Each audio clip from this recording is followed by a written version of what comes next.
اعوذ باللہ من الشیطان الرجیم، بسم اللہ الرحمن الرحیم۔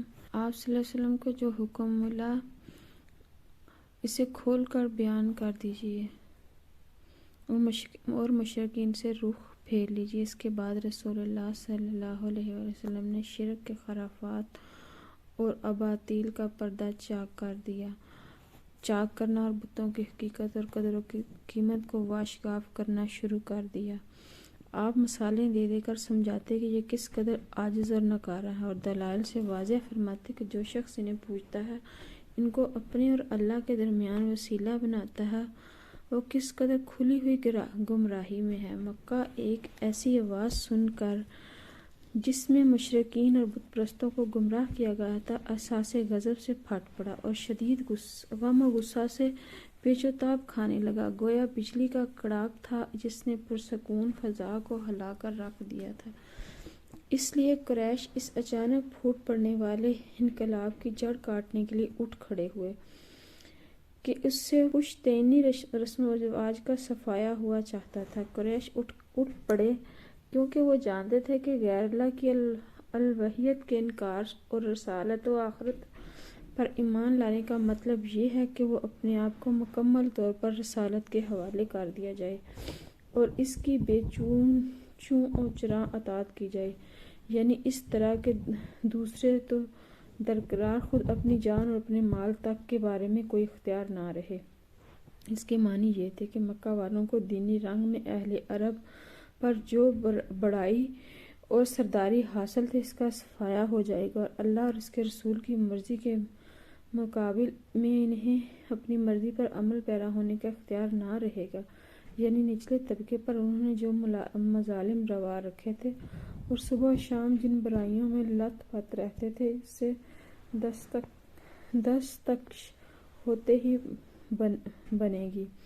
قریش اس مطلب کو اچھی طرح سمجھ رہے تھے، اس لیے ان کی طبیعت اس رسوا کن پوزیشن کو قبول کرنے کے لیے تیار نہ تھی، لیکن کسی شرف اور خیر کے پیش نظر بل یرید الانسان لیفجر امامہ، بلکہ اس لیے کہ انسان چاہتا ہے کہ آئندہ بھی برائی کرتا رہے۔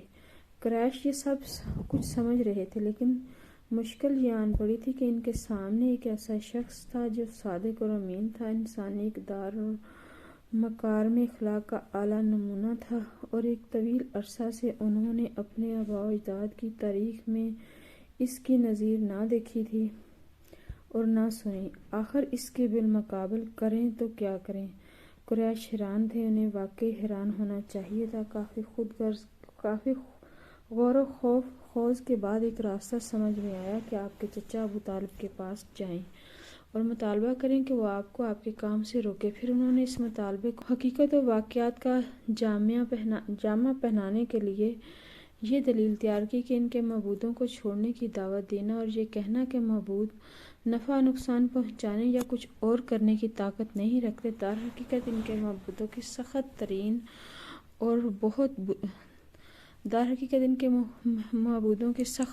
توہین اور بہت بری گالی ہے۔ یہ ہمارے آباء و اجداد کو احمق اور گمراہ قرار دینے کے بھی ہم معنی ہیں، جو اسی دین پر گزر چکے ہیں۔ قریش کو یہی راستہ سمجھ آیا اور انہوں نے بڑی تیزی سے اس پر چلنا شروع کر دیا۔ قریش ابو طالب کی خدمت میں۔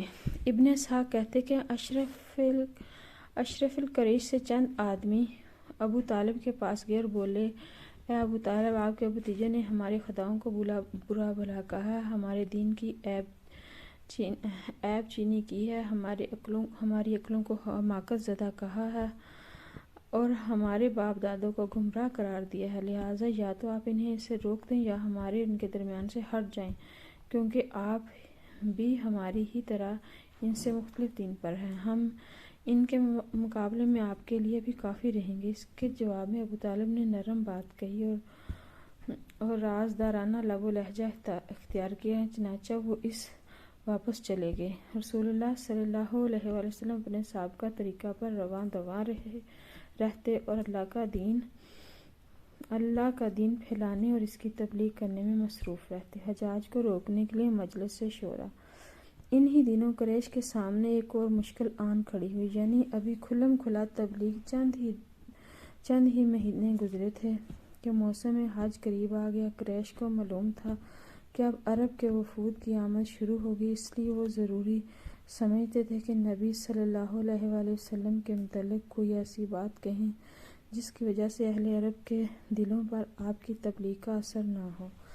چنانچہ وہ اس بات پر گفت و شنید کے لیے ولید بن مغیرہ کے پاس اکٹھے ہوئے۔ ولید نے کہا، اس بارے میں تم سب لوگ ایک رائے اختیار کر لو، باہم کوئی اختلاف نہیں ہونا چاہیے۔ خود تمہارا ہی ایک آدمی دوسرے آدمی کی تکذیب کرے اور ایک کی بات دوسرے کی بات کو کاٹ دے۔ لوگوں نے کہا، آپ ہی کہیے۔ اس نے کہا، نہیں تم لوگ کہو، میں سنوں گا۔ اس پر چند لوگوں نے کہا، ہم کہیں گے وہ کاہن ہے۔ ولید نے کہا، نہیں باخدا وہ کاہن نہیں ہے، ہم نے کاہنوں کو دیکھا۔ اس شخص کے انداز نہ کاہنوں جیسی گنگناہٹ ہے، نہ ان جیسی قافیہ گوئی اور تک بندی۔ اس پر لوگوں نے کہا، تب ہم کہیں گے وہ پاگل ہے۔ ولید نے کہا، نہیں وہ پاگل بھی نہیں، ہم نے پاگل بھی دیکھے ہیں، ان کی کیفیت بھی اس شخص کے انداز نہ پاگلوں جیسی دم گھٹنے کی کیفیت اور الٹی سیدھی حرکتیں، نہ ان جیسی بہکی باتیں۔ لوگوں نے کہا، تب ہم کہیں گے کہ وہ شاعر ہے۔ ولید نے کہا، وہ شاعر بھی نہیں، ہمیں رجز، حجز، کریز اور مبسوط سارے ہی اصناف سخن معلوم ہیں، اس کی بات بہرحال شعر نہیں ہے۔ لوگوں نے کہا، تب ہم کہیں گے وہ جادوگر ہے۔ ولید نے کہا، یہ شخص جادوگر بھی نہیں، ہم نے جادوگر اور ان کا جادو بھی دیکھا ہے، یہ شخص نہ تو ان کی طرح جھاڑ پھونک کرتا ہے نہ گرا لگاتا ہے۔ لوگوں نے کہا، تب ہم کیا کہیں گے؟ ولید نے کہا، خدا کی قسم اس کی بات بڑی شیریں ہے، اس کی جڑ پائیدار ہے، اس کی شاخ پھولدار، تم جو بات بھی کہو گے لوگ اسے باطل سمجھیں گے، البتہ اس کے بارے میں سب سے مناسب بات یہ کہہ سکتے ہیں کہ وہ جادوگر ہے، اس نے ایسا کلام پیش کیا ہے جو جادو ہے، اس سے باپ بیٹے، بھائی بھائی، شوہر بیوی اور کنبے قبیلے میں پھوٹ پڑ جاتی ہے۔ بالآخر لوگ اس تجویز پر متفق ہو کر وہاں سے رخصت ہوئے۔ بعض روایات میں یہ تفصیل بھی مذکورہ ہے کہ جب ولید نے لوگوں کی ساری تجویزیں رد کر دیں تو لوگوں نے کہا کہ پھر آپ ہی اپنی بے داغ رائے پیش کیجیے۔ اس پر ولید نے کہا، ذرا سوچ لینے دو۔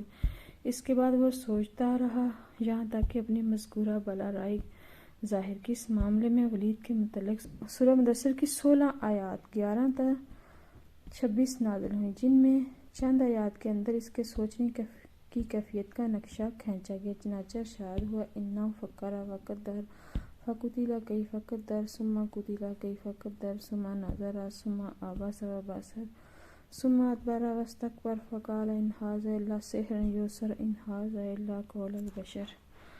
اس نے سوچا اور اندازہ لگایا، وہ غارت ہوا، اس نے کیسا اندازہ لگایا، پھر غارت ہوا، اس نے کیسا اندازہ لگایا، پھر نظر دوڑائی، پھر پیشانی سکیڑی اور منہ بسورا، پھر پلٹا اور تکبر کیا، آخر کار کہا کہ یہ نرالا جادو ہے جو پہلے سے نقل ہوتا آ رہا ہے، یہ محض انسان کا کلام ہے۔ بہرحال یہ قرارداد طے پا چکی تو اسے جامہ عمل پہنانے کی کارروائی شروع ہوئی۔ کچھ کفار مکہ عازمین حج کے مختلف راستوں پر بیٹھ کے اور وہاں سے ہر گزرنے والے کو آپ صلی اللہ علیہ وآلہ وسلم کے خطرے سے آگاہ کرتے ہوئے آپ صلی اللہ علیہ وسلم کے متعلق تفصیلات بتانے لگے۔ اس کام میں سب سے زیادہ پیش ابو لہب تھا۔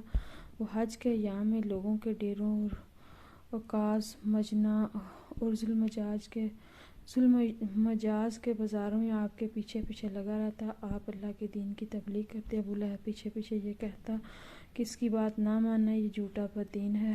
اس دوڑ دھوپ کا نتیجہ یہ ہوا کہ لوگ اس حج سے اپنے گھروں کو واپس ہوئے تو ان کے علم میں یہ بات آ چکی تھی کہ آپ صلی اللہ علیہ وآلہ وسلم نے دعویٰ نبوت کیا ہے، اور یوں ان کے ذریعے پورے دیار عرب میں آپ صلی اللہ علیہ وسلم کا چرچا پھیل گیا۔